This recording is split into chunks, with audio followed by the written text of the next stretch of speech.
Taste the Daily. Nilgiri மாவட்டம் கூடலூர் அருகே பட்டப்பகலில் ஊருக்குள் புகுந்து கறவை மாடுகளை புலி வேட்டையாடி சென்ற சம்பவம் அதிர்ச்சியை ஏற்படுத்தியுள்ளது.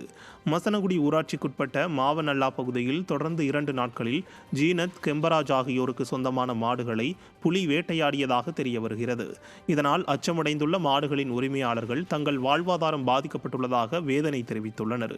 மேலும் விடிய ஆட்சியில் வனவிலங்குகளை கட்டுப்படுத்த நடவடிக்கை எடுக்காத வனத்துறையால் எந்நேரமும் உயிர் பயத்துடனேயே வாழ வேண்டிய உள்ளதாக மலைவாழ் மக்கள் அச்சம் தெரிவித்துள்ளனர். ஸ்கூலுக்கு பின்னாடியே தான் அடிச்சிருச்சு புலி. இது பார்த்தா அது உள்ளேயே தான் இருக்குது. ஃபாரஸ்ட்காரங்களை கேமரா இதெல்லாம் ஃபிக்ஸ் பண்ணியிருக்கிறாங்க. இன்னைக்கு காலையில் பார்த்தா ஒரு மாடை இழுத்துட்டு போயிட்டு இருக்குது. இப்போ மக்கள் எல்லாம் ரொம்ப அச்சத்தில் இருக்கிறாங்க. காட்டுக்கு வேலைக்கு போகணும், அதுக்குனாலும் ரொம்ப பயப்படுறாங்க நடந்து போக வரலாம். அதனால வனத்துறைக்கிட்ட ஒரு சின்ன வேண்டுகோள், அந்த புலியை தயவு செஞ்சு சீக்கிரமாக பிடிக்கணும்னு சொல்லி. ஏன்னா உயிருக்கு உத்தரவாதம் எதுவுமே கிடையாது. எந்த நேரத்தில் எப்போ என்ன நடக்கணும்னு தெரியாது. அதனால வனத்துறையினர் தயவு செஞ்சு அந்த ஈரோடு மாநகராட்சியில் சொத்து வரி குறைக்க தனி தீர்மானம் நிறைவேற்றி தமிழக அரசுக்கு அனுப்பியும் இதுவரை வரி குறைக்கப்படாததை கண்டித்து அதிமுக கவுன்சிலர்கள் மாநகராட்சி கூட்டத்திலிருந்து வெளிநடப்பு செய்தனர். மாநகராட்சி உறுப்பினர்களின் சாதாரண கூட்டம் மேயர் நாகரத்தினம் தலைமையில் நடைபெற்றது. இதில் பங்கேற்ற அதிமுக கவுன்சிலர்கள் குடிநீர் கட்டணம், பாதாள சாக்கடை கட்டணத்தை ஆண்டுக்கு 3% உயர்த்துவதற்கு ஏதுவாக விதிகளில் மாற்றம் செய்யப்படுவதை திரும்பப் பெற வேண்டும் என வலியுறுத்தினர்.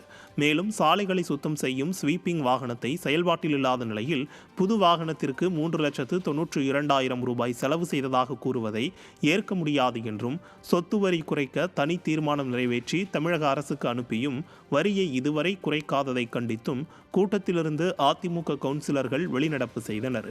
விடியா ஸ்டாலின் ஆட்சிக்கு வந்ததிலிருந்து வரிகளையும் விலைவாசியையும் தொடர்ந்து உயர்த்தி வருவதாக குற்றம் சாட்டப்படுகிறது. இவர்கள் தேவையில்லாமல் ஏற்கனவே 5,000 ரூபா இருந்த டெபாசிட்டை புதிய துணை விதி என்று சொல்லி 5,000, 20,000, 25,000 என்று உயர்த்தி தீர்மானம் கொண்டார்கள். அந்த தீர்மானத்தை கண்டிப்பாக நாங்கள் எல்லாம் மாமன்றவர்கள் எல்லோரும் ரத்து செய்யுமாறு கூறியுள்ளோம்.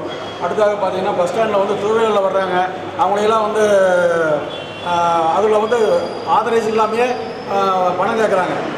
டூவீலர் யாரும் குழந்தைகளை கூட்டு போகிற வரவங்களையெல்லாம் பணம் தேவையில்லாமல் பணம் கேட்டு மிரட்டுறாங்க. அதை கண்டிக்கத்தக்கது.